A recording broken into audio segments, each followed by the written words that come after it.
que nós cantamos? Vós sois a geração eleita. Que mais? Nação? O que é isso? Santo é separado. Querem dar um outro tom às palavras? Mas separado de quê? Separado do pecado. Está ótimo. Separado do pecado, separado do que é errado, do que é mundano, do que é ruim, do que é contra Deus. Está ótimo. Se é céu. Porque perfeito quer dizer maduro. Ótimo. Querem... Maduro em quê? Maduro na experiência cristã. E o maduro na experiência cristã vive como? Em total comunhão com Deus, em perfeita submissão. Está ótimo. Não tem problema. Só não pode querer dar uma baixada no padrão para acomodar ao nosso egoísmo. Nação santa, sacerdócio real. E Deus nos chamou das trevas para a luz para quê? O que diz o verso? Anunciar o quê? E qual é a virtude mais significativa de Deus? Qual é a virtude mais significativa? Seu amor e sua justiça. É isso que a gente precisa anunciar. E como é que a gente anuncia o amor e a justiça de Deus?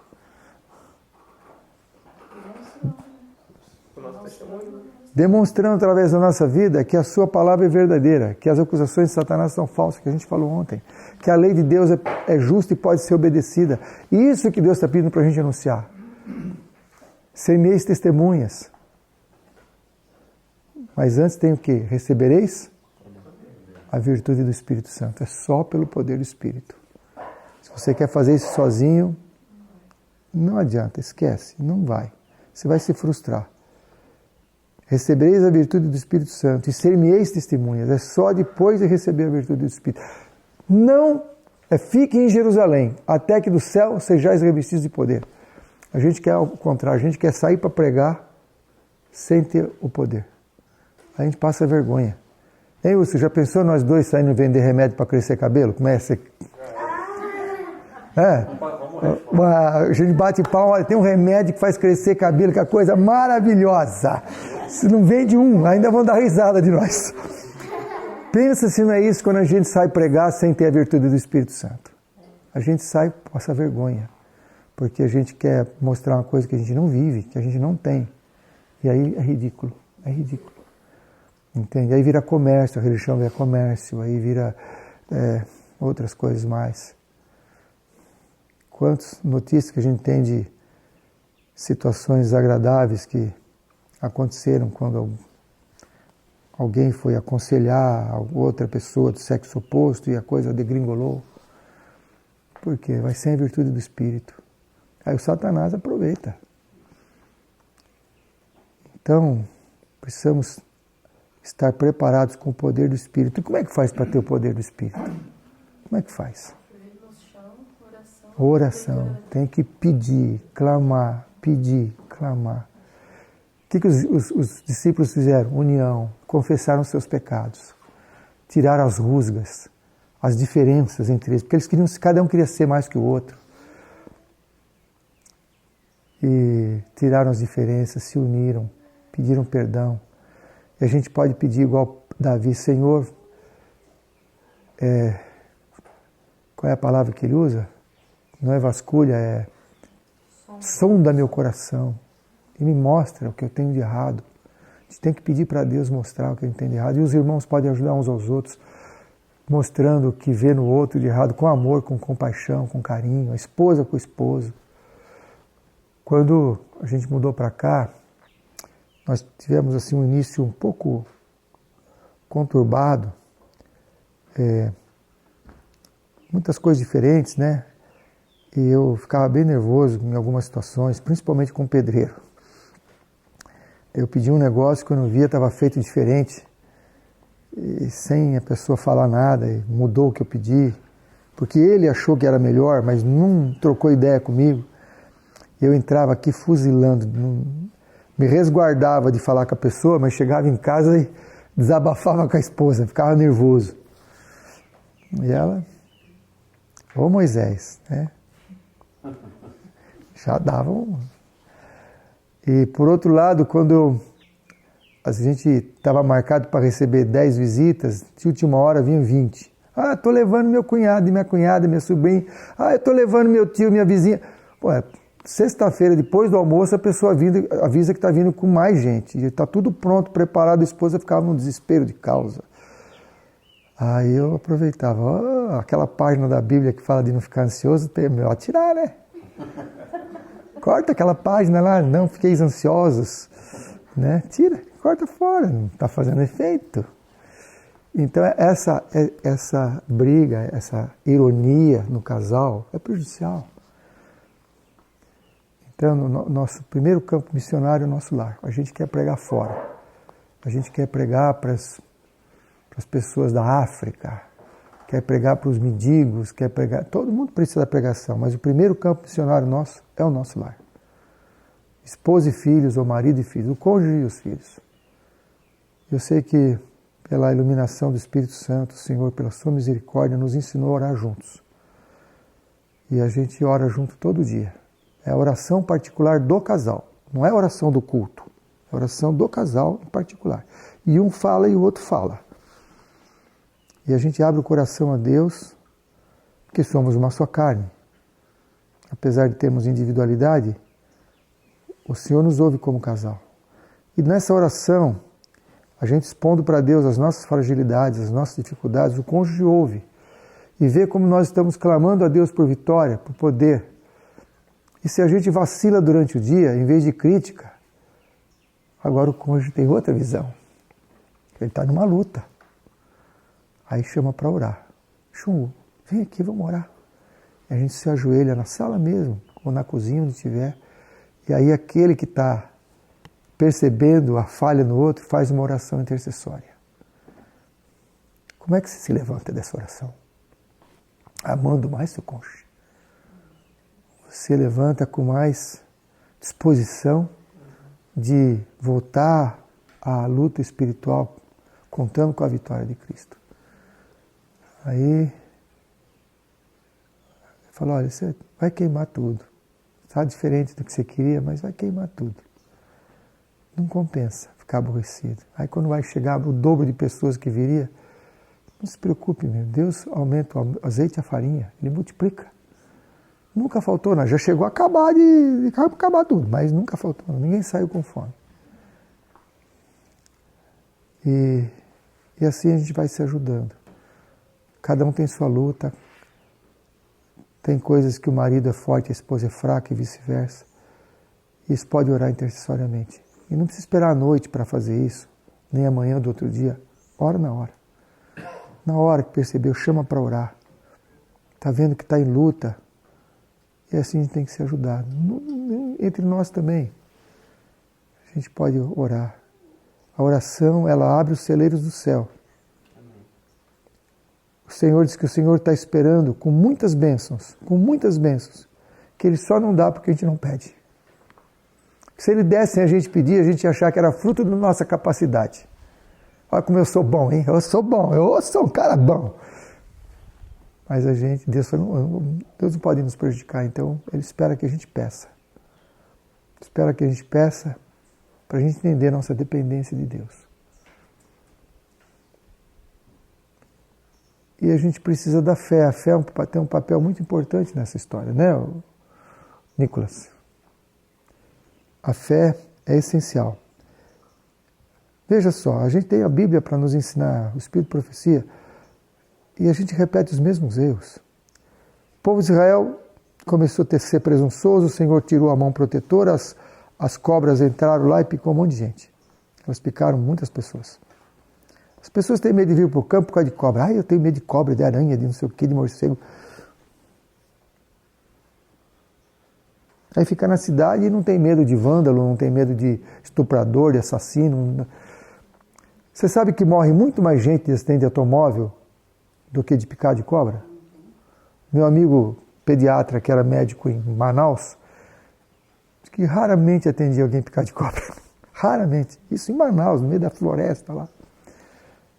Mas de acidente de carro era direto. O meu vizinho aqui, 85 anos, chama João Isaías, perguntei para ele quantas pessoas ele conhecia que morreu picado de algum bicho. Nenhum. E de acidente de moto e carro? Vixe! Um monte. Então, se você anda de carro, você tem mais coragem de sobra para morar no campo. Se você anda de carro, você é muito corajoso. Pode ir para o campo que você está tranquilo. Mas, independente disso, mesmo que fosse um alto índice de pessoas mortas por animais peçonhentos, quem é o nosso protetor? Se ele fala, filho, vai para o campo, não importa se lá tem milhares de cobras para todo lado. Mandou ir, vai. Né? Quando o povo de Israel foi picado pelas serpentes, o que era para fazer? Para ser curado? Olhar para a serpente. Serpente de bronze. E por que muitos morreram? E por que não olharam? É simples, era só olhar. Não tinha que fazer nada, só olhar para um metal, para uma serpente de metal. E por que muita gente morreu? Porque não acreditaram. Imagina que olhar para um negócio vai me curar. Não vou lá, não vou perder tempo. Bobo de quem vai. A gente faz a mesma coisa. A gente não acredita nas coisas simples que Deus pede. Deus pede uma coisa muito simples para nós. Eduque seu filho em casa. Ah, mas como é que ele vai ser um tonto, não vai saber nada, não vai ser o que na vida, que profissão que ele vai... Olha para a serpente, filho. Deus está falando, olha para a serpente, você vai ser curado. A gente teme em fazer o que a gente acredita que é certo. Simples. Quem olhou foi curado. E nós repetimos os mesmos erros.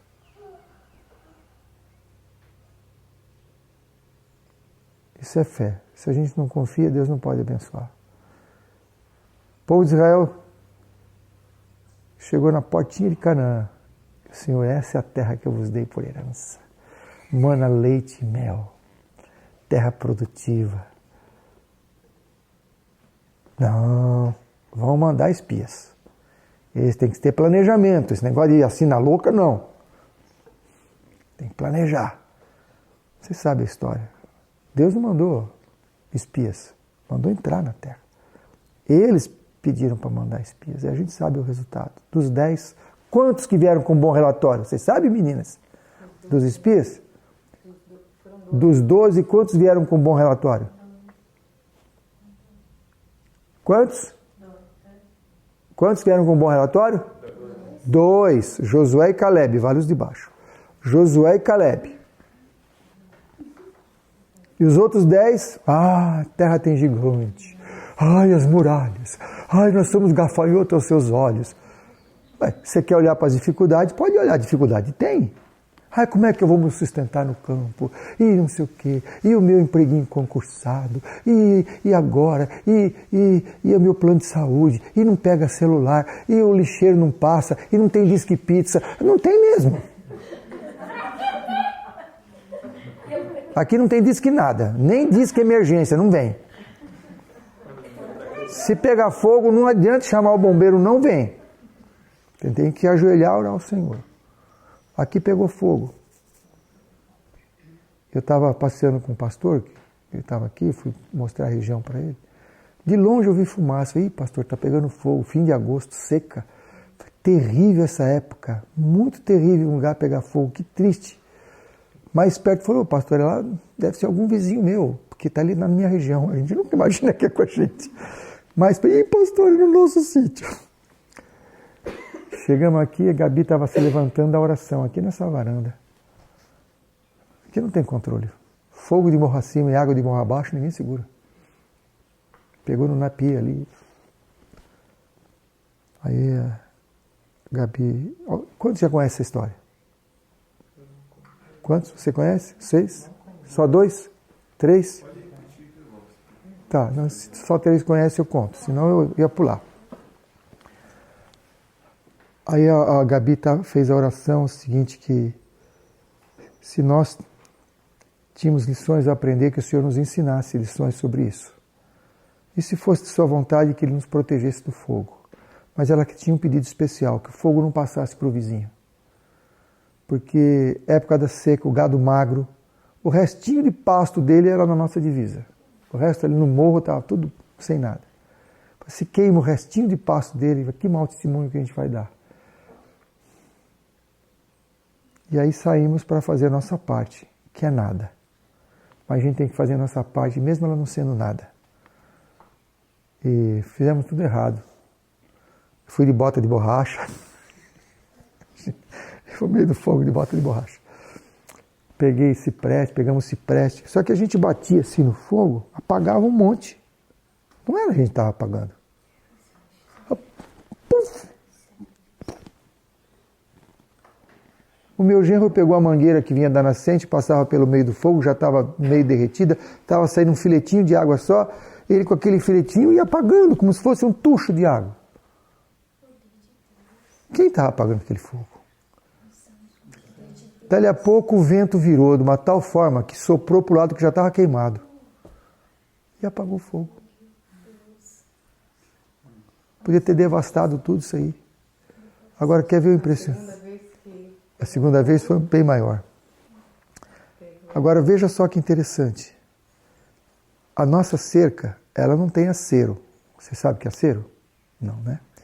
A gente carpe um pedaço do lado da cerca, deixa ele peladinho assim, para que se incendiar o vizinho não passar para o seu lado. Nossa cerca não tem isso. Então, ou seja, do nosso lado é tudo grudado. A cerca, vocês podem olhar lá, é mato dos dois lados, cerca no meio, está tudo certo. Não chegamos nessa parte de fazer acero ainda. Devia fazer. Vocês já viram o fogo queimar em linha reta? O fogo queima tudo assim. Ó. Nunca vi um fogo queimar em linha reta. O fogo do nosso lado queimou tudo assim. Ó. Mas no vizinho, ele fez uma linha reta, não tendo nada para separar. Não tinha nada para separar esse fogo, a não ser o poder de Deus. Os morões foram preservados. Tinha um morão que estava um pouco para dentro, queimou. Os morões do alinhamento não queimaram. Deus apagou o fogo e assinou. Ele assinou. Eu que apaguei esse fogo. Foram vocês. Eu estava vindo para cá, era sexta-feira à tarde. Aí a gente viu que a mangueira tinha ido embora. A mangueira que leva água para a caixa. E naquela época só tinha a caixa de 3 mil litros, não tinha essas de 10 mil. Falei, e agora? Aí alguém lembrou que tinha uma mangueira, que a gente plantava aspargos lá embaixo, tinha uma mangueira para regar os aspargos. Aí fomos lá buscar a mangueira. Se tivesse queimado 1 metro a mais de mangueira, não dava. Foi justinho o tamanho da mangueira que queimou. Mas aí faltavam as conexões, a gente não tinha conexões. Precisava de 2 conexões para pôr onde queimou.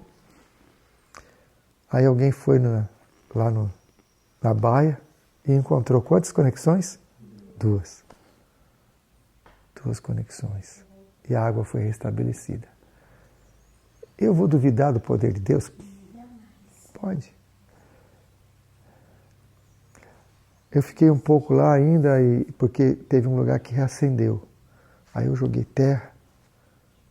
Ah, sim, eu estava vindo embora e eu assim, senti uma impressão, não vai embora. Aí eu fiquei lá um tempo, aí reacendeu um lugar, aí eu apaguei. Aí estava voltando, não vai embora. Fiquei mais um tempo lá, outro lugar reacendeu. Aí eu joguei terra, aí fiquei mais um tempo. Não ouvi nada, não tive nenhuma impressão, vim embora. Aí alguém falou, é bom ficar alguém de plantão lá, porque pode reacender. Eu falei, não precisa mais. O que tinha que reacender já reacendeu. Podemos cuidar do pôr do sol, da nossa preparação. No outro dia, à tarde, ainda estava fumegando alguns pontos, mas não reacendeu mais. Esse é o nosso Deus, que cuida de um pedacinho de terreno, que cuida do vizinho, que cuida do nosso testemunho. E a gente vai estar preocupado se nós vamos alimentar nossos filhos. A gente precisa confiar em Deus. A gente confia no patrão. A gente confia no empregador. A gente confia no nosso salário que cai na nossa conta. A gente precisa confiar no nosso Deus. O nosso Deus, Ele é poderoso. E quer fazer muito mais por nós, é que a nossa incredulidade não permite. A gente é muito devagar. Eu não sei quantos leram o capítulo 12 de Parábolas de Jesus, não precisa dizer. Mas quem não leu, leia. Capítulo 12 de Parábolas de Jesus. as condições para Deus nos abençoar, as condições para Ele atender nossa oração. Sabe qual é a oração que Deus mais gosta de atender, irmã? Sabe qual é? Quando a gente pede poder para pregar para as pessoas. Quando a gente pede poder para ser uma influência positiva na vida dos outros. A nossa oração, em geral, é para nós. Saúde, proteção, cuidado, livramento disso, livramento daquilo, proteção, essas coisas todas, saúde. É uma oração centrada em nós mesmos. A nossa oração tem que ser prioritariamente em prol dos outros. Até podemos orar por nós, sim, devemos. Aquele amigo que foi pedir pão de madrugada para o outro, vocês lembram dessa parábola? Eu preciso do pão. Vamos falar, ele podia até não querer dar, mas para não ser importunado, ele deu. Mas para quem que ele estava pedindo pão? Vocês lembram da história? Chegou uma visita em casa, eu preciso servi-lo. Ele não foi pedir para ele. Ele está importunando, ele está falando, vocês têm que importunar a Deus para pedir o pão da vida para servir para os outros. É para a gente poder repartir, não é para consumo próprio. Nossa oração, uma vez o pastor Dilson Bezerra falou para mim que eu orava por 1 hora. Falou que passou a orar por 1 hora. Eu vou fazer isso aí também. Pus o relógio na cama, ajoelhei e comecei a orar. Mas eu orei tudo que eu tinha direito, mal orei. Mas pensa naquela oração que a oração, mano. Orei como nunca antes. Olhei o relógio, 5 minutos. Tinha passado 5 minutos, eu já tinha falado tudo.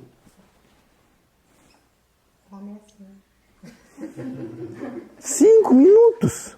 Falei, mas só 5 minutos? O que eu vou falar nos outros 55? Nossa oração é oração a jato. Oração míssil. Acabou.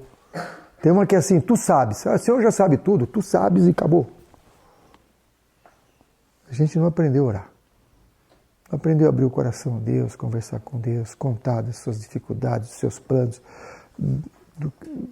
orar pelos outros. Quantas pessoas que precisam de oração a partir do governo, dos líderes da igreja, dos nossos vizinhos, nossos parentes. A gente costuma orar no atacado, né? Tudo no coletivo. Vamos ser específico. Né? Nós perdemos o hábito de orar. Nem sei se já tivemos. Minha avó era católica e ela rezava o terço. Há horas rezando. A gente precisa aprender com eles. Não é rezar, a gente pode orar, mas o tempo que eles passam em oração é grande. E Deus olha isso aí, Deus valoriza. A gente às vezes critica quem reza, mas está fazendo pior.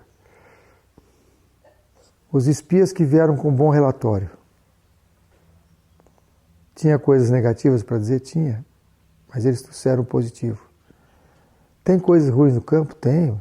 Acaba com o carro. Às vezes a tola não sai. Formiga come, os bichos comem. Você acabou de plantar, dá bicho. Deu chuva de pedra, acabou com tudo. A coitada quis proteger umas plantas, levou umas pedradas na cabeça, voltou correndo. Tem dificuldade, tem. Mas Paulo também falou, passei por tantas desgraças. Isso. Mas em tudo é graças. Tudo é graça. Recomeça. É uma experiência que a gente pode mostrar para os nossos filhos. Está vendo, filho? Acabou com tudo, nós vamos começar de novo. Se você um dia cair na sua vida espiritual, ficar acabado, destruído, que nem essas plantas, começa de novo. Não desista. Recomeça a sua vida espiritual. E a gente pode ensinar nossos filhos no dia a dia do campo. Tudo tem lição espiritual, tudo. Tudo tem lição espiritual. Agora, e na cidade? Que lição espiritual você vai dar para os filhos? Para o sujeito do lado com funk, falando aquelas bobagens que eu tenho que ver. Eu fecho logo o carro, ponho um volume alto de outra coisa para não escutar. Eu tenho vergonha de escutar perto da minha família. Fomos pregar no Jardim São Fernando, em São Paulo. Um irmão querido nos convidou, ficamos na casa dele. E o baticum de noite? Gente, eu pus protetor auditivo, não conseguia nem orar. Aquilo vibrava as paredes, como é que pode? Já não escutam mais, o cérebro já adaptou, mas que a gente não consegue. Adaptou. Para ele adaptar, ele tem que jogar hormônios lá para a gente... Mas difícil, tá lá, faz mal. A gente não conseguiu dormir direito, mas imagina, o negócio vibra. Acaba às 5 da manhã o negócio. O que é isso? Então Deus quer nos livrar dessas coisas, sabe? Nos dar tranquilidade, paz. A irmã Heleninha, sabe quem é a irmã Heleninha? A irmã Heleninha é Ellen White. Que se você não tem intimidade, você chama ela de Senhora White. Se você tem um pouco de intimidade, você chama Irmã White. Agora, se você tem bastante intimidade, Heleninha. A Heleninha escreveu que o barulho das carroças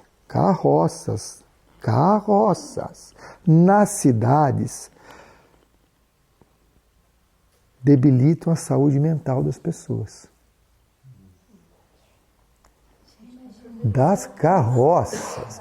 Agora nasce a criaturinha, fica escutando caminhão, buzina e trânsito, aí leva lá a criança para o médico que está doente, sabe lá se aquela influência, aquele barulho não está causando distúrbio, depois da índice de não sei o que, da deficiência não sei o que, da síndrome não sei do que, dá um monte de desgraça, não sabe o que é, as crianças tudo indo para psicólogo, tomando remédio controlado já desde pequeno, porque está cheio de IDH, isso aí, nem sei os nomes dos negócios, EDH e sei lá o que, TDAH, etc e tal, tudo doente.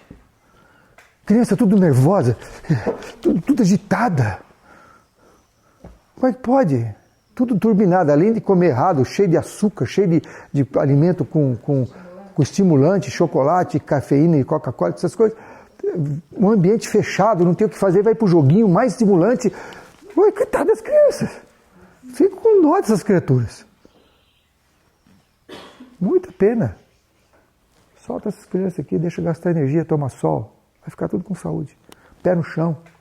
B12. Não precisa ficar cheio de higiene, não. Muita higiene. Deixa criar um pouco de anticorpos, tá tudo bem.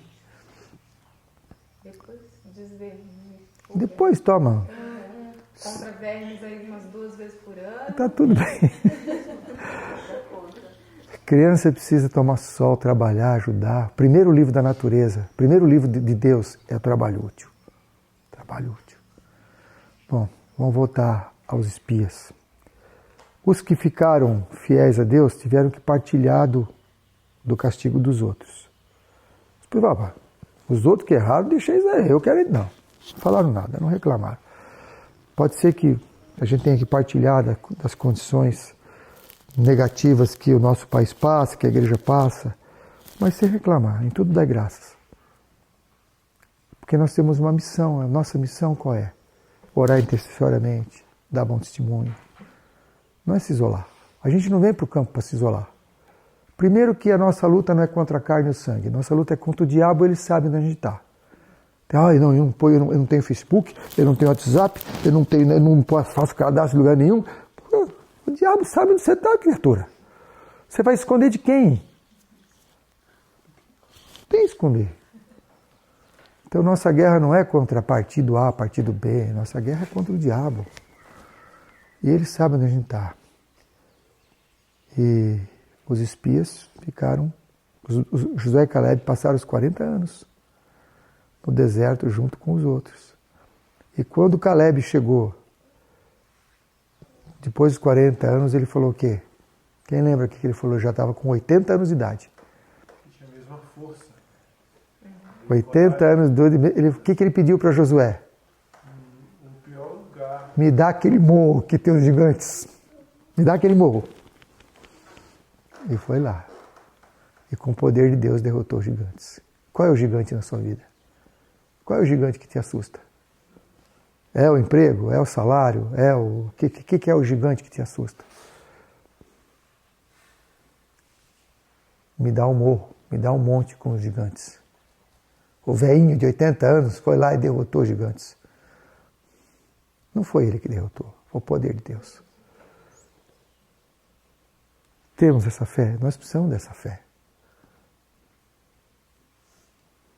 A gente precisa dessa fé. Irmãos, não vai ter neutralidade. Daqui uns dias só vai ter 2 grupos. Eu já percebo uma polarização hoje bem forte. Não é só na igreja. Não é só na igreja, no mundo. Eu já estou percebendo uma polarização. Um grupo pequeno, buscando as coisas espirituais, buscando, sabe, ouvindo a influência do Espírito Santo, que o Espírito Santo ele está sobre toda a terra. E ele influencia todas as pessoas. Ele está se retirando, porque muitos já estão dizendo não tantas vezes que ele não tem mais o que fazer, então ele isola. Mas tem um grupo um grupo ouvindo. E logo nós vamos ter só 2 grupos. Não tem neutralidade. E em que grupo você quer estar? Não dá para falar lá na frente eu decido. Não dá. Lá na frente não decide. A decisão, quando que é a decisão? Que verso a gente pode usar da Bíblia para provar isso? Hein, Malu? Qual verso da Bíblia a gente pode provar isso? Isso, hoje, se ouvires a minha voz, não endereçais o coração. Quando é que é o dia? Hoje. Primeiro que a gente não sabe, a nossa vida é incerta. Aqui é rota de avião. Eu espero que não caia nenhum aqui, mas se cair, o que você pode fazer? Não dá tempo nem de levantar do banco. Já era. Não sei. A vida é incerta. Sendo a vida incerta, quando é que a gente tem que estar preparado? É hoje, é todo dia. Se a gente adia a nossa decisão, adia a nossa preparação, nós estamos correndo alto risco. Primeiro de ficar cauterizado, a consciência ficar cauterizada e acostumando com... Quando chegou a pandemia, misericórdia, a gente não vencia ligações para cá. Se eu tivesse 200 chalés, estava tudo ocupado. Todo mundo queria mudar para cá. Irmão, arranja um cantinho para mim, todo mundo queria sair da cidade. Aí passou, tudo voltou ao normal. A gente não pode ser movido por essas experiências assim. Tem que ser movido pelo princípio, pelo assim do Senhor.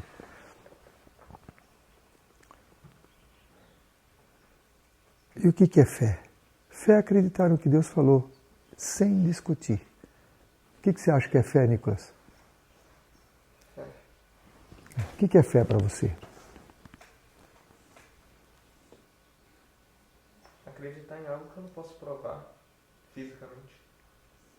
Certo, muito bom. Quando Jesus fala assim, eu estou à tua destra. Sabe o que é destra, Gabi? Destra é lado direito. Tá? Mão direita, lado direito é destra. Jesus falou, eu estou à tua destra para te ajudar. Quem que está à sua direita para te ajudar? Eu saber que você pode contar com Jesus, pode conversar com Ele. Se você não tem uma experiência pessoal com Deus, se a sua experiência é só de flanelógrafo, é só de historinha, as crianças precisam desenvolver uma experiência pessoal com Deus. Nós também precisamos. Agora, se a gente não tem, como é que a gente ensina a criança? Como é que você passa uma experiência pessoal com Deus para um filho se você não tem experiência pessoal com Deus? As crianças precisam aprender a ter uma experiência pessoal com Deus. Saber que Deus ouve e Deus gosta de falar com as crianças. Lembra que ele falou com Samuel? Vocês lembram? Como é que Eli falou para Samuel responder? Se te chamar de novo, responde assim. Como é que foi? Fala, Senhor, pois o teu servo está ouvindo. Isso! Ganhou a sobremesa. Que belezinha. Ganhou a sobremesa já. Já está certo. Fala, Senhor, que o seu servo ouve. Nossos filhos precisam aprender a ouvir a voz de Deus. Conta daquele terreno que você foi... Eu comprei um terreno na cidade, estava com mato de 2 metros de altura, aquele capinzão, um tempo atrás. Na época que tinha alucinação. Achava que tinha que investir, que ia crescer, que tudo bobagem. Estava com um capinzão alto, contratei um cara para carpir, ele roçou tudo e o capim deitou. Mas ficou aquele monte de capim no chão. E eu fui ver a divisa do fundo, porque o vizinho tinha dado uma garfada, pegou uns 5 metros no fundo, sabe? Eu fui lá para regularizar a divisa e pôr a cerca no lugar lá, tal, só que a minha carteira caiu na andada lá dentro, no meio do terreno. Um terreno de 500 metros por aí, 550 metros. Onde caiu essa carteira? Aí eu tinha um empregado, levei lá comigo, ficamos procurando um tempão e não achamos. Né, papai? Só para... Tá captando tudo? Isso aí. Aí... Deixa ele dorme daqui a pouco, tá tudo bem. Aí, não achei. Voltei em casa, chamei minha filha para procurar, a Mariana. Só que dessa vez, antes de começar a procurar, nós nos ajoelhamos e pedimos a Deus. E dentro da carteira tinha um cheque que foi devolvido de um sujeito que... cheque alto. De um sujeito que não era... Se eu não devolvesse o cheque para ele, não ia receber nunca. Ele ia ficar muito feliz de ter perdido o cheque.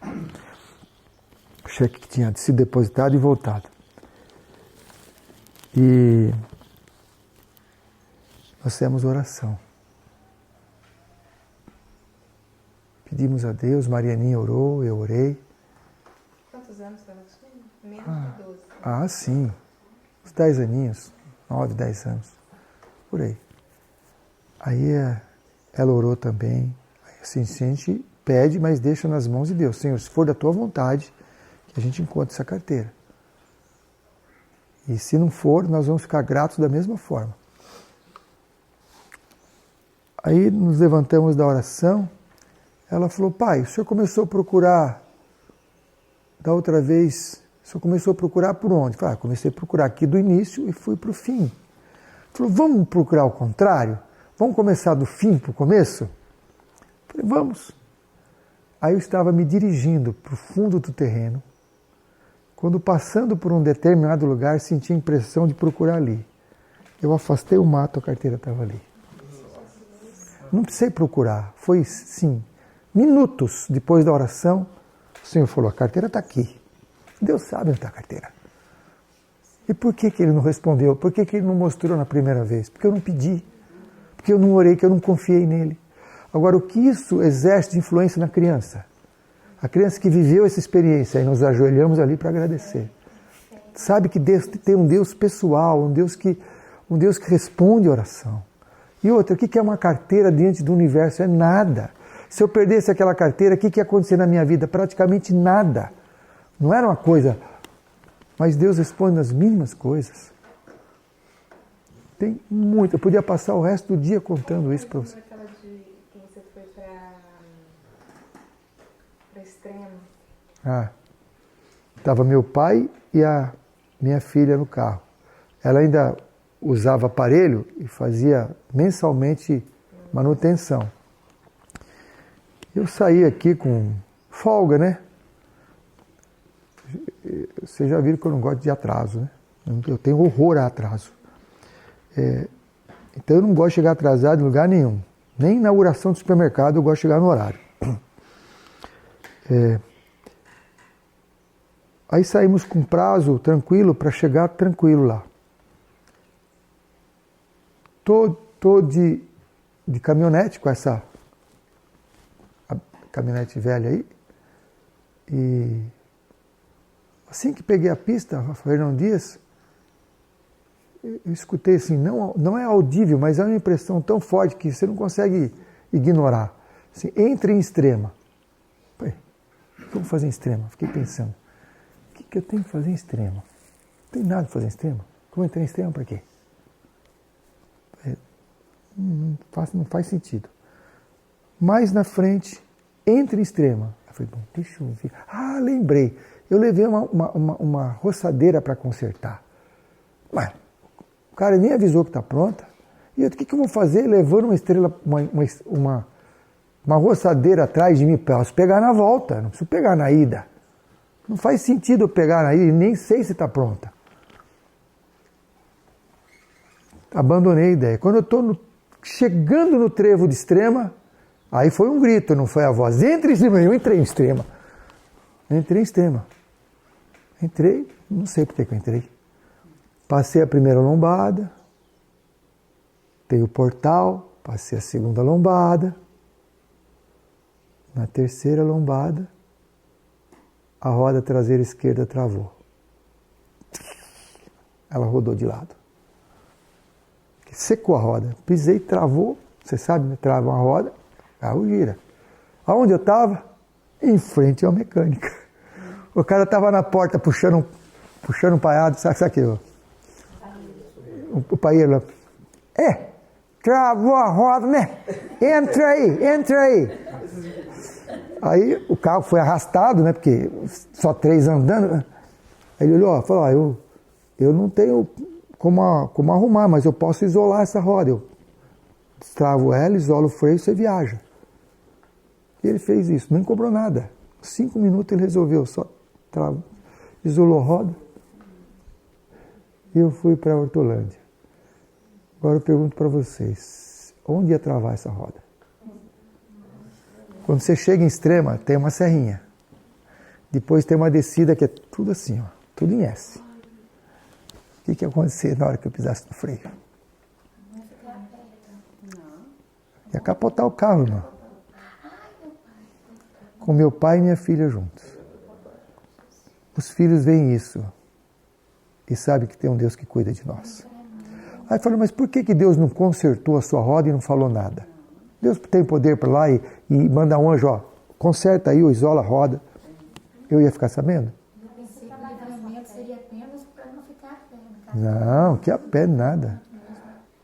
Deus mostra para nós que Ele está cuidando de nós. Olha, muitas histórias. Já apareceu dinheiro na nossa conta, irmã? Toda vez que a gente orou pelo aquele carro que era do seu filho, estava com alguma água. Sim, o Del Rey. Viajamos com o Del Rey. Del Rey começou a esquentar. Paramos num lugar, o sujeito falou, olha... Essa foi eu que fiz oração. E lembro, você fez oração. Falou, não tem o que fazer, não tem a peça aqui para arrumar. Vocês vão viajando e vão pôr no água. Aí vão dar alguns quilômetros e põe água, 1 quilômetro põe água. O carro veio até aqui. Não, aí você procurou, mesmo assim, você saiu de um para outro mecânico, foi procurando. Ninguém... Aí chegou num e falou assim, olha, dá para chegar lá, não estou vendo vazamento nenhum. Chegou no e falou, não tem defeito nenhum no seu carro, não. Pô, mas estava baixando água, a gente via água escorrendo, o ponteirinho subia, falou, não tem defeito nenhum no seu carro, pode ir. Pode ir. Aí a gente foi para Hortolândia, normal. Não, olha, viajamos de longe, a gente estava, é longe daqui, longe, fomos até Hortolândia, dá umas 4 horas de viagem. Eu esqueci, mas eu lembro que a gente chegou na Hortolândia. No dia seguinte eu levei no mecânico para fazer a revisão. Aí levou no mecânico De confiança, nosso amigo, Mariano. Mas não era para resolver esse problema, porque a gente não estava mais vendo o escape de água. Mas eu falei para ele, vai dar uma olhada, ver que tá coisa aí e tal, dá uma geral. Ele falou, você não veio com esse carro da sua casa aqui, não. Você não veio da sua casa, que eu morava perto, você não veio da sua casa aqui com esse carro. Eu falei, não. Ele pensou que a gente tivesse ido de Hortolândia mesmo, numa casa até lá. Ele disse assim, olha, você não veio com esse carro até aqui, mas a gente veio de Minas Gerais até para lá, não foi? Ele falou, não acredito, isso aqui tá tudo estourado aqui. Não dá para você andar, você não 300 metros não dá para você andar com esse carro. Ele estava com um rombo enorme, estava com problemas seríssimos. A mangueira tinha um rombo, parecia um ovo de tamanho, o rombo da mangueira. Isso. A gente tem muitas experiências que mostram a mão de Deus. E olha, essas experiências, essas histórias, elas são as menores. Para mim, o maior milagre é Deus transformar caráter. Uma pessoa que tem problemas em uma área, Deus muda o seu caráter. Minha filha, que não gostava de ler, depois passou a ler 2 horas e meia por dia. A gente tinha que mandar ela parar de ler porque precisava trabalhar. Deus, o maior milagre de Deus é transformar filho de trovão em discípulo do amor. Esse é o maior milagre, é mudança de caráter. Né? Pega um jovem desse aí e faz ser pregador da verdade. Fiel, casar virgem. Sabe o que é isso? Virgem. Homem. Não estou falando só mulher, não, homem. Por que não? Né? Não está interessado nos bens desse mundo. Está interessado em dedicar a vida para Deus. Eu sempre pergunto para os rapazes que vêm aqui, para as moças, o que eles querem ser. A maioria quer ser profissão que dá glamour, né? Todo mundo tem seus sonhos. Inclusive, queria ser presidente da República. Eu falei, então começa arrumando bem seu quarto. Organiza seu quarto direitinho.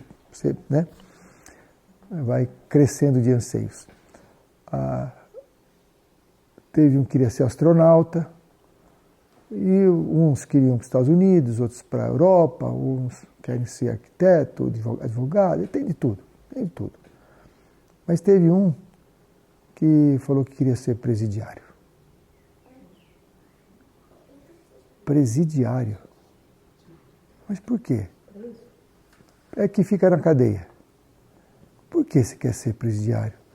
Não é que eu quero ser, é que todos que pregarão a verdade no fim serão presos, muitos serão presos ou mortos. Eu acho que vou ser preso. Qual é o anseio desse rapaz? Pregador da verdade. Está preocupado em ser isso, aquilo, em ter... Deus vai usar essas pessoas. Mas aí você fica insuflando no seu filho que ele tem que ser isso, tem que ser aquilo. Quem que passa esses valores para os filhos? Nós passamos. Ou então nós deixamos eles onde esses valores são passados. E aí eles crescem com isso. Tem que salvar almas, salvar pessoas. Mais uma questão de fé.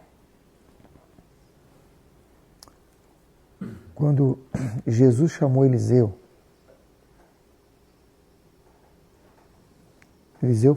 era rico, sabia? Sabia que Eliseu era rico? Pai fazendeiro. Qual foi o serviço que ele foi fazer para Elias?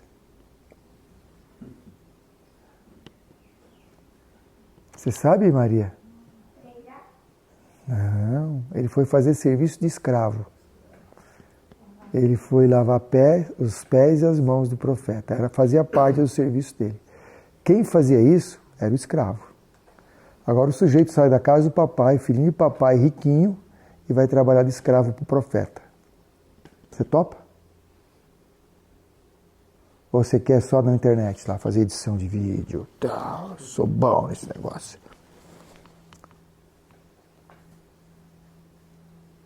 A gente tem que fazer o que Deus pede. Pode ser que Ele peça para você fazer serviço escravo. Meu filho vai ser o quê? E se ele for roceiro, qual o problema? Qual o problema do seu filho ser roceiro? E se ele for salvo, não está bom? Agora você põe ele lá não sei onde para fazer não sei o quê e ele se perde. O que você ganhou com isso?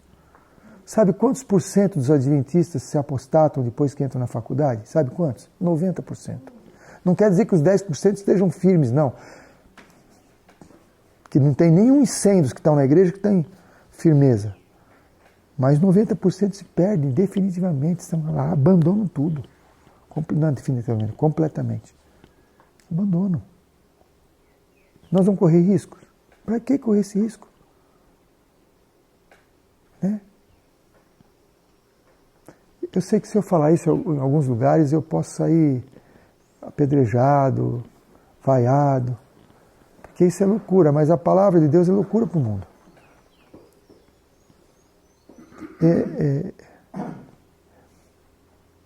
O que a gente quer? O que a gente quer nesse mundo? Vamos ser sinceros, não precisa responder. O que a gente quer nesse mundo? Teve dois rapazes que vieram aqui. Foram fora de um fim de semana. Vieram lá. Eu perguntei para eles, adventistas, o que você vai fazer? Um queria uma coisa, outro queria outra, tudo profissão. E depois? Depois eu vou arranjar um emprego. Depois de se formar, né? E depois arranjar um emprego. E depois? Bom, depois eu quero fazer minha carreira, né? Ter uma carreira boa, profissional, crescer na carreira. E depois? Eu acho que vou casar. O outro fala, não tenho certeza se vou casar, mas quero crescer profissionalmente. Falei, tá, e depois? Como assim? Não, depois que você crescer tudo, você tem direito. Depois eu acho que vou aposentar. Legal, e depois? Depois? Assim, parecia que eu estava perguntando uma coisa tão absurda, né? E depois? Depois eu acho que eu vou morrer.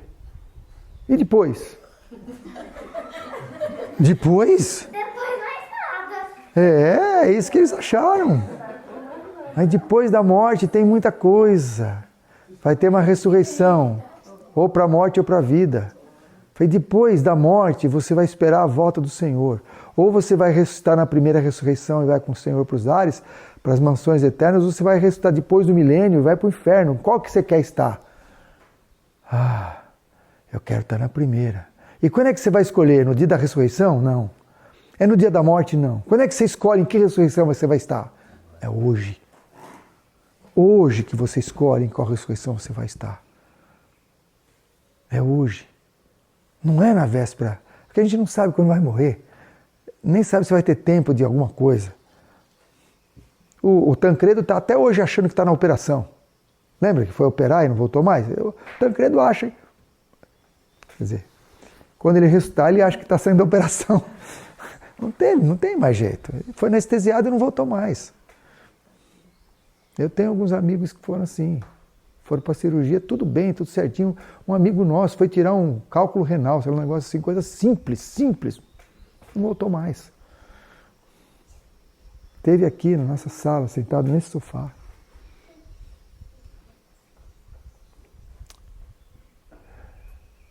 O dia é hoje. O dia é hoje. E a gente precisa fazer essa escolha.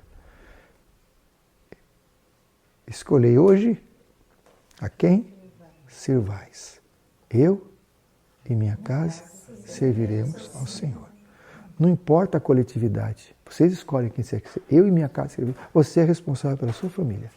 Cada homem é responsável pela sua família. O homem é o sacerdote do lar. Cabe ao homem ser o sacerdote do lar.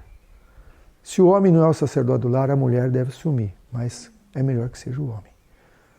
Deus assim determinou. Mas o homem não é o provedor. A gente se acha provedor. O provedor é Deus. Como é que a gente prova isso? Que o provedor é Deus? Na Bíblia.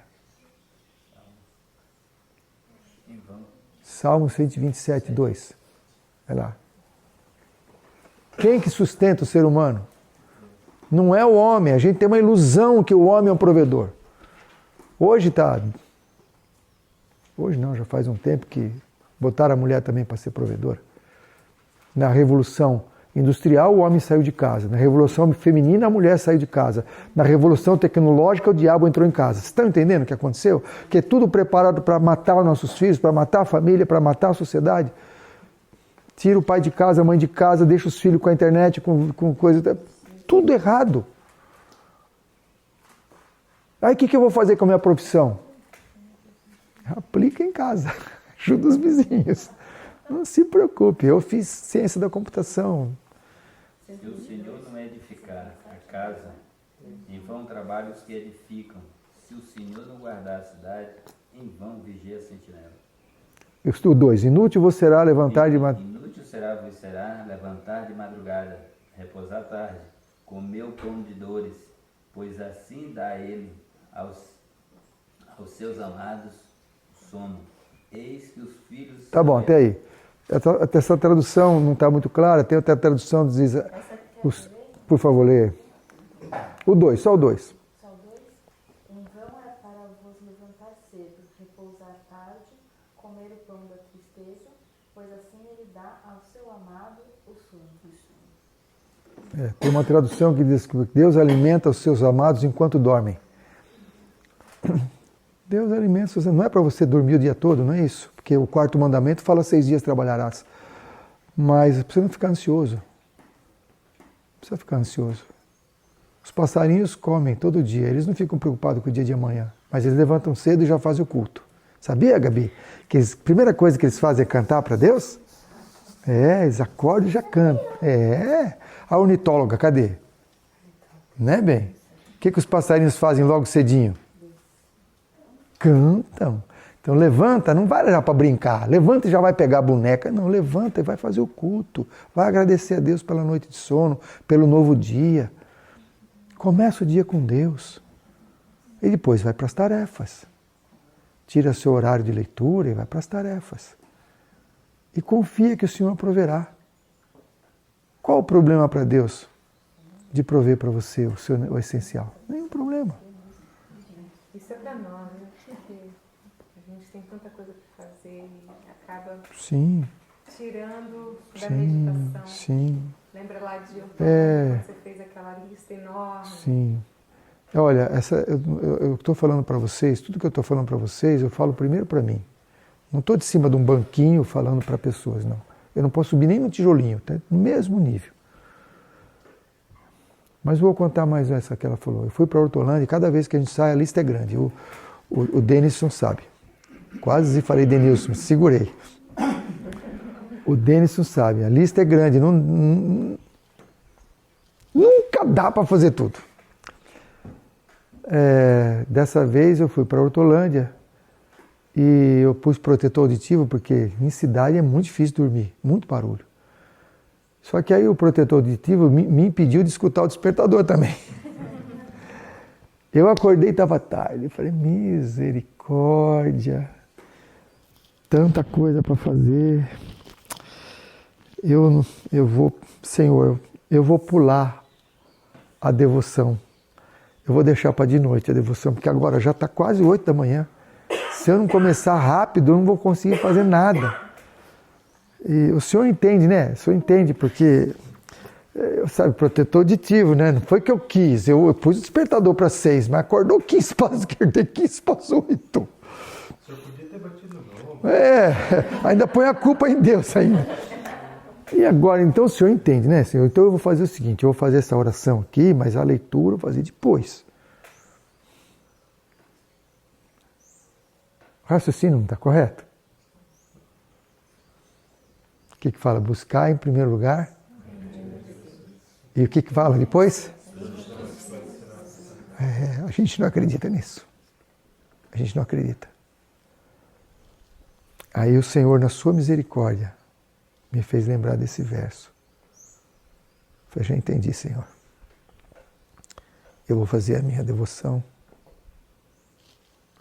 como se eu tivesse levantado no horário que eu tinha planejado e saí tarde. Impressionante, irmãos. Foi a única vez que eu fiz toda a lista. Eu precisava ir no contador. Quando eu saí de casa, o contador estava em frente à minha casa, estacionando o carro. Eu estava indo na clínica que fica do lado. Já resolvi ali com ele. Não precisei ir no contador. Eu precisava ir no cartório. Cartório em Hortolândia, miserico. Miserico. É muita gente. Eu cheguei, o cartório estava vazio. Eu fui o primeiro a ser atendido. Eu entrei, o cartório lotou. Eu não sei, os anjos seguraram as pessoas para até eu chegar. Sabe que eu cheguei, não tinha ninguém no cartório. Eu pude escolher a pessoa para me atender. Mas quando eu saí, o cartório estava lotado. Eu precisava ir em Campinas buscar um negócio, não tal, aí liguei para o sujeito, lugar chato de ir, portaria, deixar documento, não sei o quê, estacionar longe. Liguei para o sujeito, ele falou, olha, eu estou indo almoçar no restaurante e tal, você quer encontrar comigo lá? Você pega, rapidinho peguei o negócio com ele. E foi assim, foi a única vez que fui para Hortolândia e fiz tudo. Acabou a lista. Esse Deus assinando, eu cuido de você. A minha promessa, ela é verdadeira. Quando eu falo, busque em primeiro lugar em Deus e as outras coisas vos serão acrescentadas, eu estou falando sério. Pode acreditar. A gente às vezes esquece disso, sabe? E quer resolver com as nossas forças.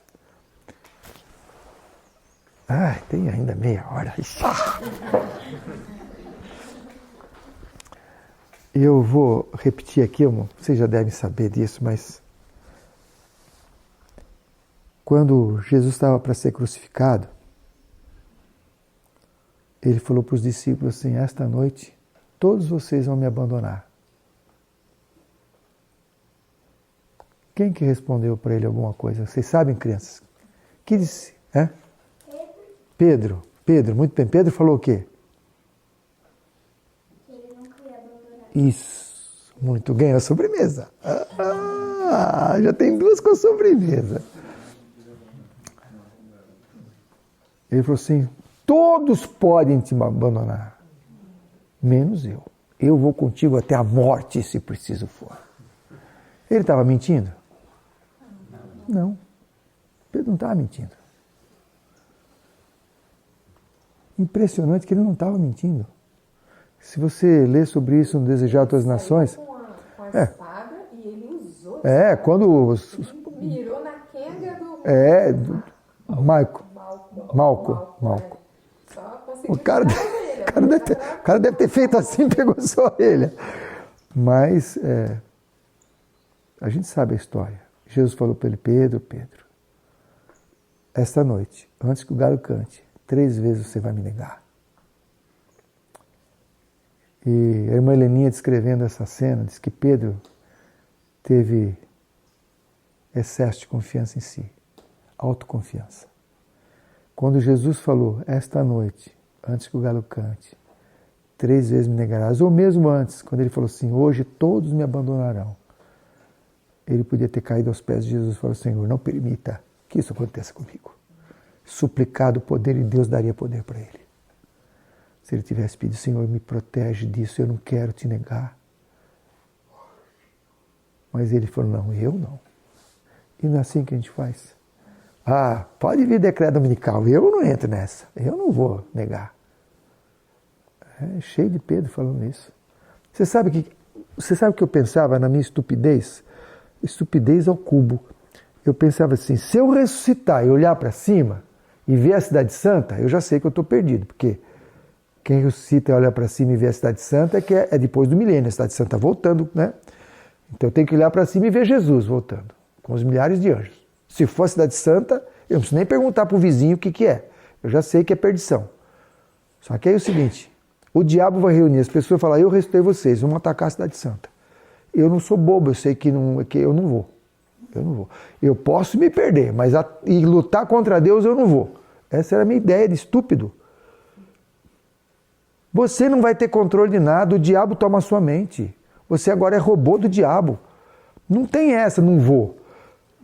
Quando a gente passar pelo selamento, e uns serão selados para a vida eterna e outros serão para a perdição eterna, você perde o controle, você perde o livre-arbítrio, você não tem mais pai contra filho, filho contra pai, não diz a Bíblia, não fala isso? Não, é que você já falou várias vezes, perdição eterna, inferno e tal, para a gente não ter a ideia de que é uma coisa que se prolonga eternamente. É uma destruição. Sim. Mas não é imediata. Cada um vai sofrer o tanto que precisa. E quem vai determinar quanto cada um vai sofrer serão os santos no céu que vão fazer o juízo. Cada um, nós vamos ter um trabalho dos 1000 anos da sentença. O último a morrer é o diabo. Mas tem pessoas que vão morrer instantaneamente, outros que vão minutos, horas, talvez dias. Mas cada um vai pagar pelo que fez. Bom, mas esse não era esse assunto. O que eu quero dizer é o seguinte, na minha estupidez, eu achava que eu teria livre-arbítrio para decidir não atacar a Cidade Santa. Nós não vamos ter esse livre-arbítrio. Nem antes disso. Nós vamos lutar contra os fiéis. Se nós ficarmos do lado dos perdidos, nós vamos lutar contra os fiéis da nossa igreja, da nossa família. Nós vamos perseguir os fiéis. Que coisa mais horrível. Nós vamos entregar para a justiça. Falou, lá no Ararat, lá tem gente lá, vai lá, eu te dou o localizador, pode ir lá, eu tenho o localizador, vai lá, pega aqueles caras lá. Entendeu? Você não vai ter mais controle da sua liberdade de escolha. Não tem mais arrependimento. O Espírito Santo não está mais agindo. Você fez, tipo assim, dedurei. Aí depois eu falei assim, eles foram lá. Não, olha, esse povo era ruim mesmo, é por causa deles estamos sofrendo, eles têm que acabar com eles, é isso que eles vão pensar.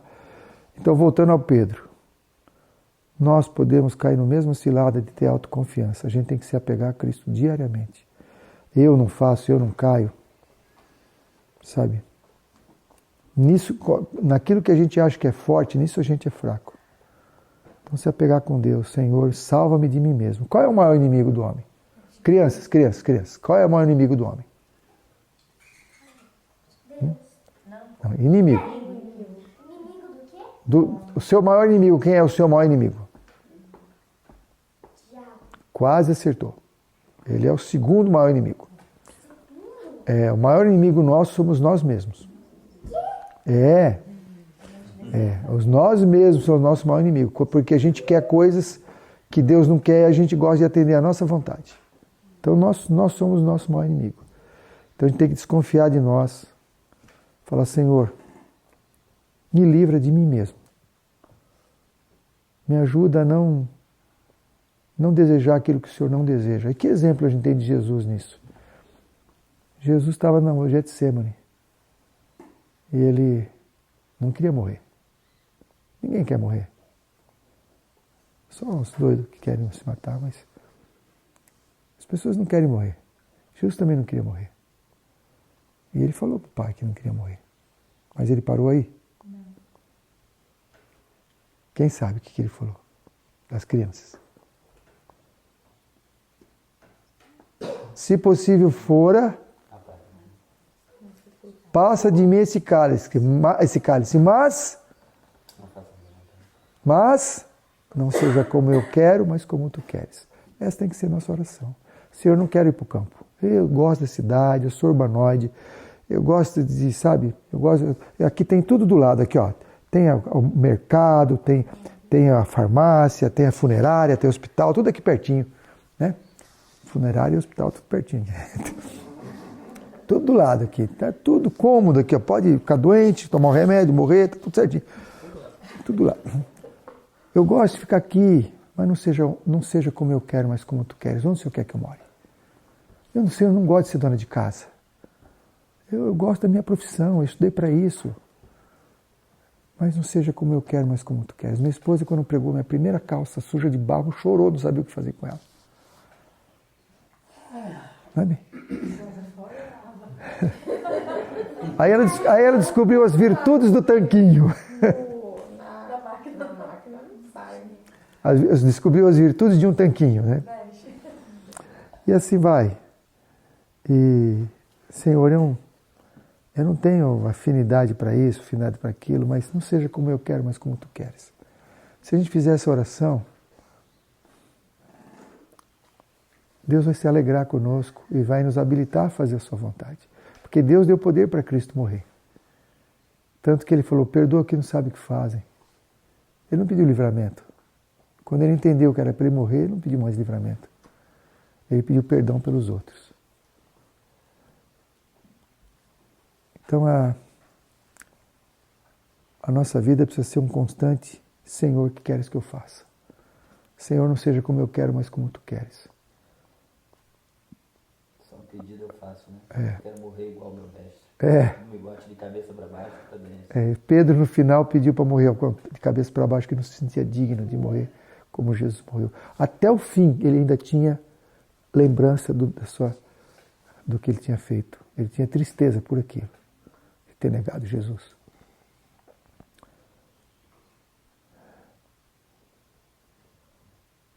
A fé vem pelo ouvir. A gente precisa ler, irmão. Precisamos fazer um plano de leitura. Precisamos fazer um plano de leitura da palavra de Deus. Eu estou lendo agora cadê ele? Estava por aqui. Recebereis poder. Isso, que bênção de livro. Isso aqui é a meditação matinal de 1999. Que bênção de livro.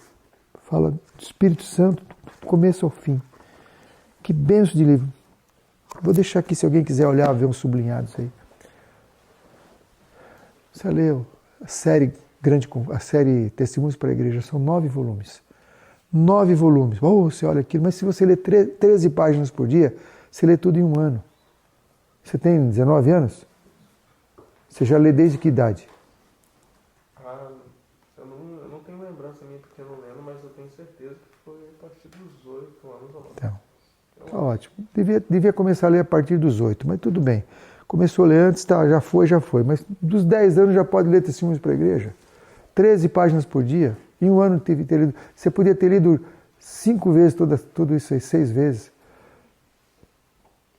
Soma as páginas do Patriarcas e Profetas, Profetas e Reis, Desejados das Nações, Atos dos Apóstolos e Conflito do Século. Soma a página desse que se chama série Grande Conflito.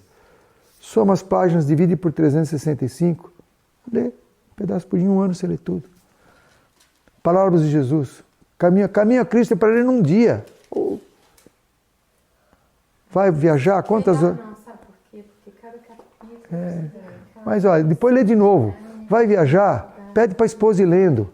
Pede para a esposa ir lendo. Quem está dirigindo, pede para o outro ir lendo. Põe o audiolivro.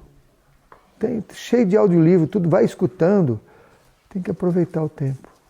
Tem pouco tempo. Olha, no meu carro tem o... Eu estou lendo agora, escutando No Deserto da Tentação. Tem Eventos Finais, tem Santificação e Fé e Obras. Tem 4 DVDs lá no carro para ir ouvindo. Não tem mais. Antes sabe o que eu via? CBN. Conhece CBN? CBN. A minha filhinha entrava no carro. Pai, CBN não, pai, CBN não. Falei, papai precisa ficar informado, bem. Papai tem que ficar informado.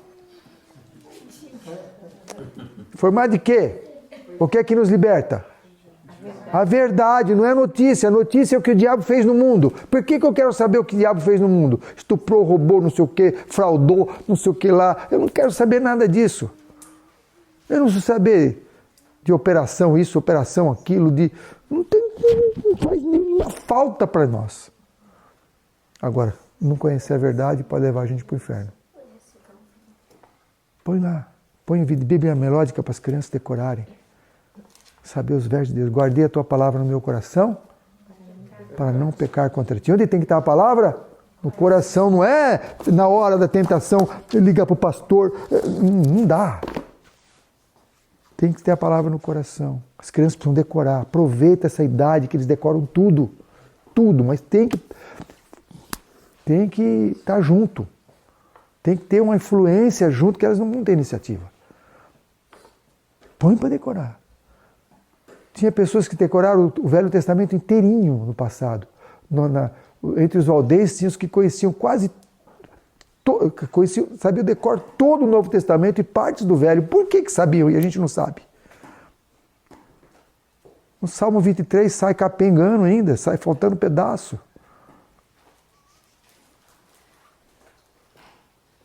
Põe para decorar. Guardei a tua palavra no meu coração. Foi Arthur Jones que falou que se destruísse a Bíblia, ele sabia recitar ela, o Velho Testamento todo. E uma parte do... Pois é, eu não sei se é ele, mas eu sei que pessoas... É isso aí. Lembra sim, sabia? Isso. Sabia todo o Novo Testamento. Ele disse que se destruísse, ele tinha tudo na mente. Então, por que os nossos filhos não sabem? Sabem tanta coisa que não precisa saber. A gente está preocupado em ensinar as matérias para os filhos. Que matéria? Eles aprendem no dia a dia o que é importante. Né? Manual de sobrevivência. Isso aqui é o manual de sobrevivência. Esse é a Bíblia. Ah, Inário, é o outro, é a Bíblia. E esse aqui é a explicação do manual de sobrevivência. Que o Senhor nos ajude. Olha, para ter fé precisa estudar a palavra de Deus. Sem fé, sem estudar a gente não vai ter fé. Sem fé é impossível agradar a Deus. Sem fé a gente vai ficar, sabe, catando migalha. A maior fé de Israel foi do centurião: Senhor, não precisa ir na minha casa. Uma palavra tua e meu servo será curado. A mulher que tocou a orla de Jesus. Ai, Senhor, todo mundo está apertando aqui. Você vai ver quem te tocou. Alguém tocou com fé. Muitos vão a Cristo, mas vão sem fé. A gente precisa ir a Cristo com fé. Senhor, essa promessa é para mim. Essa promessa se cumpra na minha vida. E eu vou contar a última... tem 15 minutos. Não vou contar a última, não. Quem sabe da história de que apareceu dinheiro na nossa conta? 2. Qual o problema? Quem não gosta, pula. Tem aquele negócio que pula. Você já escutou? Escutou, irmão? Mas assim, pode pulsar, porque... Você escutou? Eu escutei. Quem mais escutou? Escutou? Metade não escutou. Eu antigamente gostava de assistir o Chaves, assistia várias vezes. Então, eu pergunto, se fosse 1, 2 que não tivesse escutado, eu pulava, contava em separado, mas metade não escutou. Então. Mas eu gosto de escutar de novo. Então, nós tivemos por 3 vezes zerados aqui. Por 3 vezes nossa conta zerou. E uma delas... tinha um terreno que eu comprei lá nas Vacas Gordas e 15 anos sem poder passar a escritura. Porque assim eu comprei dos herdeiros de uma senhora solteira, ou seja, os irmãos eram os herdeiros, todos velhinhos. E cada vez que o inventário ficava pronto, morria outro. E foi morrendo. 15 anos não conseguia passar a escritura, porque sempre tinha um morrendo antes de acabar o inventário. Foda-se. Aí um dia a advogada me liga. Não foi só isso, também ela perdeu. Eu estou encurtando, né? Teve uma vez que a advogada roubaram o carro dela, levaram o processo junto, e aí levou 1 ano para reconstruir o processo. Bom, teve um monte de percalços. Para encurtar a história, ela ligou para a gente exatamente na fase de... Não tinha vaca, estava sem vaca, até a magra tinha ido embora. Aí ela ligou e falou, tem que passar a escritura agora, porque só tem 2 vivas, uma está bem de saúde e a outra não sai nem da cama. O cartorário vai lá para pegar a assinatura dela, mas tem que ser logo, senão é mais um inventário. Quanto vai ficar tudo? 5 mil e tanto. Tá bom, eu não tenho nem o tanto. E aí? O que o senhor quer fazer? Está nas suas mãos. A casa já não é mais nossa, já dedicamos para o Senhor. Se o Senhor quer que saia a escritura, o Senhor sabe o que a gente precisa. Senão a gente espera. Está nas suas mãos. Vai fazer o quê? Aquela semana uma senhora ligou para mim. A senhora que eu dava o endereço dela e o telefone dela na cidade extrema, porque aqui não chega correio, nem tem telefone fixo. Então, ela recebia as coisas para nós e também o telefone dela servia para nós. Ela ligou para mim no celular. Mauro, estão ligando aqui para você do Santander, direto. Vai lá ver o que é. Muito querida, dona Enedine, muito querida. É um jeitão mineiro de falar, né? Eu falei, tá bom, mano, vou lá no Santander. Fui no Santander. Olha, estão ligando para mim no telefone tal, assim, tal. Não tem ninguém ligando para você aqui. Eu falei, olha, tem sim. Eu vou falar, é uma senhora idosa, aposentada, dorme à tarde, toca o telefone, ela levanta para atender para mim. É muito desagradável, você podia ver direitinho aí o que está acontecendo? Ele falou, me dá seu CPF aí. Sua conta está normal. Que conta? Mas sua conta? Aí virou o monitor para mim, você não é esse? Eu falei, sou eu mesmo. Você pode ver o saldo para mim dessa conta? Posso. Tem 5 mil e tanto. Eu posso sacar agora? Você está com a sua identidade aí? Tô, então vai no caixa e saca. Eu vou duvidar de Deus por quê? Eu já tive conta no Santander há muito tempo atrás. Encerrei a conta, eu fui bancário, eu sei como encerrar a conta. Você encerra a conta, você tira todo o dinheiro. Você não vai deixar saldo lá para encerrar a conta? Você nem encerra a conta. Aí o senhor pôs dinheiro no Santander, mandou avisar. E eu paguei a escritura. Louvado seja Deus. Eu vou me preocupar com o quê? Com o que eu vou me preocupar? Vocês estão entendendo? Eu também não tenta Deus gastando o que não. Isso tem que ser muito... O uso do dinheiro tem que ser muito criterioso. Nunca fazer dívida. Nunca gastar, fazer um compromisso quando você não tem. Não devais nada a ninguém. Está escrito isso. Mas não foi uma escolha que eu fiz. Se não tivesse dinheiro, eu não ia mandar fazer a escritura. Espera a hora que tem. Então, o Senhor provê. Provê de muitas formas. Então tá bom, né? Alguma pergunta? Tem um curso de finanças que eu dou em 30 segundos. Vocês já viram? Já vi, sim. Como é? Repete aí. Eu dei curso de pensamento. Qual é que foi o curso lá no ICEVES que eu dei o curso de finanças? Qual? Qual é que foi? A introdução levou... Foi quase uma semana que você deu. De introdução. Isso. E o curso foi quanto tempo? 4 semanas de introdução. Foi 30 segundos de curso e foi literalmente que o dinheiro não é tudo na vida. Foi a única coisa que Eu dei 4 dias de introdução e o curso foi 30 segundos. Se você não lembrar o curso, eu vou dar a introdução de novo, hein? A introdução não tem como esquecer. Qual é a primeira coisa? Qual é a primeira coisa? Eu esqueci. Foi 30 segundos. Só gaste se tem dinheiro. Não gaste quando não tem. Só gaste depois de ter o dinheiro. Então, gasta se tem, nunca antes.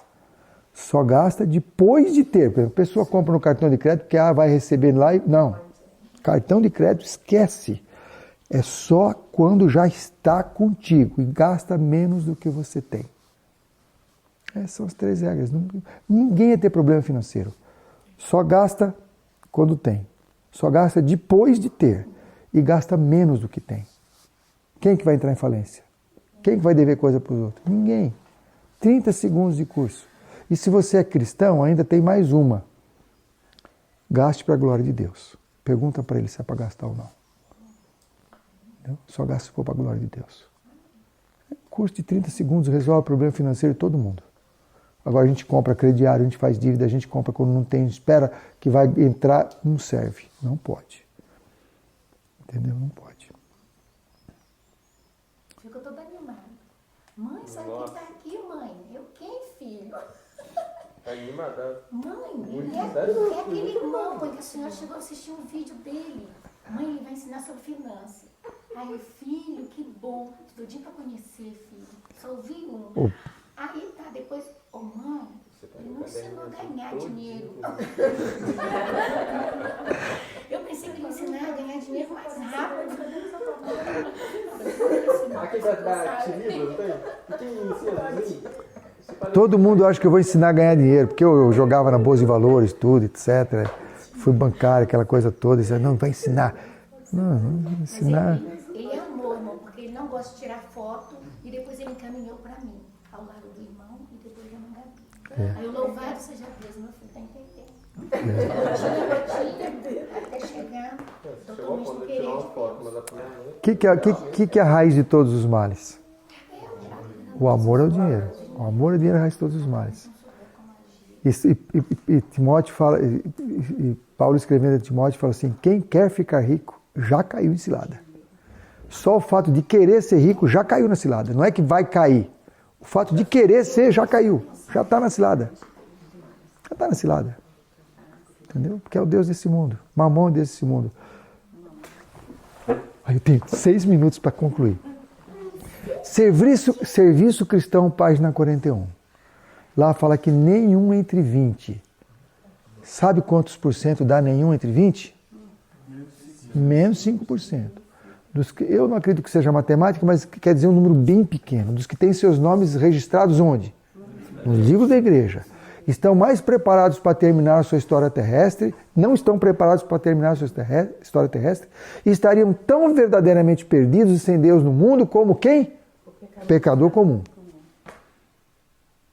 95%, ou a grande maioria da igreja, está na mesma condição do pecador comum. Entendeu? Para que igreja que eu estou te convidando? Para essa. Não estou escondendo nada. Aí não é eu que estou convidando, não. É o Senhor que está convidando. Eu sou só o carteiro. Aí explica a condição da maioria. Por que essa maioria está assim? Leia, são 2 parágrafos só. Porque servem mais fervorosamente a Mamon do que a Cristo. Não é que serve só a Mamon, servem mais fervorosamente a Mamon do que a Cristo. Quanto que a gente serve a Mamon? Eu trabalhava de 7 da manhã às 11 da noite, servindo quem? Mamon. Mamon é dinheiro. O que a gente passa para os nossos filhos? Sobre o que a gente conversa? Em que a gente investe nossas capacidades? Qual é o nosso assunto? Quais são os nossos planos? Mamon? O que você vai fazer nas férias? Eu vou para as Bahamas. Eu estou falando de mim, tá? Não estou falando de ninguém, não. Estou falando de mim. Era tudo sim. Caribe. Argentina. Eu gostava muito de ir para a Argentina. Só não pode discutir futebol lá, o resto tudo bem.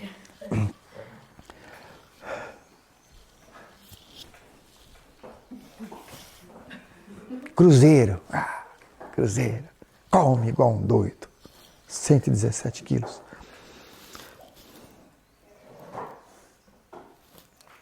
Como é que tem que ser nossas férias? Senhor, o que queres que eu faça? Onde o Senhor quer que eu vá de férias, Senhor? O que o Senhor quer de mim nessas férias? Aí eu vou lá para Ararat ajudar o pessoal. Tem gente de férias aqui, sabia? Nos ajudando. Ralando, que dá dó. Tem gente de férias aqui, trabalhando. Senhor, o que queres que eu faça? Abençoe meu povo. Deus colocou assim, abençoe meu povo. Senhor, queres que eu faça? Senhor, eu tenho talento. O que o Senhor quer que eu faça com esse talento? Que eu tenha uma casa boa, um carro bom, tenha boa previdência para garantir minha aposentadoria, ou o Senhor quer que eu me gaste salvando pessoas? O que o Senhor quer de mim? Irmãos, a gente está tão desfocado do plano de Deus, que essas coisas parecem fanatismo. Parece loucura. Mas a sabedoria de Deus é loucura para o homem. E o que diz 1 Coríntios 2,14? O que diz lá? É 2,14, se não me falha a memória. O que diz 1 Coríntios 2,14? As coisas de Deus se discernem espiritualmente. As coisas de Deus se discernem espiritualmente. Não vou provar para você aqui na lógica humana. Tudo que eu falei na lógica humana é errado. É absurdo. Uma amiga minha ligou para mim uma época, ela foi, na época minha de trabalho, da auditoria. Ficou 40 minutos no telefone, pus em viva voz, ela escutou tudo. Por favor. Mas o homem natural não recebe não compreende. as coisas do Espírito de Deus. Não compreende. Porque ele parece loucura. Isso. Nem pode conhecê-las, porque se discernem. São discernidas espiritualmente. O homem natural não compreende as coisas. Vai achar que é louco. Você é louco. Você é louco. É louco. Louco. Essa minha amiga ligou para mim, perguntou o que eu estava fazendo, expliquei, e falei, não, você está com um problema. Eu vou levar você para um tratamento. Você está fazendo tudo errado, cara. Cara, você não lembra não do que a gente aprendeu? Você está acabando com o seu patrimônio. Você está usando o seu patrimônio. Você está louco. Aí ela falou assim, faz um teste. Vai lá na padaria, pega 10 pãezinhos, depois vira as costas e vai embora. Fala muito obrigado. Fala muito obrigado e vai embora. Vê o que vai te acontecer. O mundo gira em torno de mim. Você não pode fazer isso que você está fazendo. Você está louco. Eu vou te levar para o sanatório. Eu vou te amarrar. Eu vou levar você. Ela ficou desesperada. Desesperada. Ela ligou para nós faz pouco tempo. Falou, olha, compra a passagem e só manda o valor para mim e o Pix que eu reembolso para vocês. Não importa o valor que vocês gastarem. Vem aqui para Brasília para participar da manifestação pró-Bolsonaro. Aí imagina eu de verde e amarelo. Só me faltava essa agora. Você não vem aqui para minha casa, a passagem por minha conta, eu quero vocês lá em Brasília, lá no frente do Planalto, lá, defendendo o nosso país. Ela não entendeu nada, tadinha. Judiação, está fazendo o esforço dela. Aí eu falei, não posso ir, filha, muito obrigado. Agradeço de coração, vou estar orando aqui, mas não posso ir. Bom, o mundo é assim. Eles não entendem. A gente não vai mudar o mundo. Não vai. Dessa forma. Nós temos que salvar pessoas, tirar pessoas das trevas e trazer para a luz. Nós somos chamados para o quê? Demonstrar as virtudes de Deus. E a gente tem que alcançar pessoas do partido A e do partido B. Se eu me mostro filiado ou simpatizante do partido A, eu já criei inimizade com o partido B e vice-versa. Eu não posso ter isso. A gente não pode manifestar. Posso até ter uma preferência, o voto é secreto, não posso falar nada sobre isso, porque eu tenho que alcançar todo mundo. Então, que o Senhor nos ajude a entender que a gente é loucura para o mundo. E o que Deus pede é o avesso do que o mundo ensina, é o oposto. Vocês vão sair daqui, vão comentar isso com quem vocês quiserem, inclusive na igreja, vão dizer que vocês são loucos. Porque 95% ou mais lá serve a mamon. Então, qual é o critério? A lei é o testemunho. Se eles não falarem segundo esta palavra, é porque não há luz neles. Isaías 8:20. Nesse trechinho do Serviço Cristão, página 41, lá diz que o selamento virá. Não fala selamento, eu não lembro a palavra, mas quer dizer o selamento. Silenciosamente, furtivamente e inesperadamente, como os passos de um ladrão na noite. Você não sabe quando vai ser julgado. Não vai ter sinal, terremoto, tremor de terra, nada disso. É um dia normal. Estarão 2 no campo, um será tomado, um será deixado. Estarão 2 no telhado, estarão 2 na cama, um será tomado. A gente não sabe, no dia a dia, o nosso nome está sendo passado. Começando pelos mais velhos, depois os mais novos. E depois os de fora da igreja. Então, primeiro julga os da casa de Deus. Os selados da casa de Deus, a pequena minoria da casa de Deus vai fazer o quê? À tarde a gente vê isso. Já fiz um link para de tarde. À tarde a gente vê isso.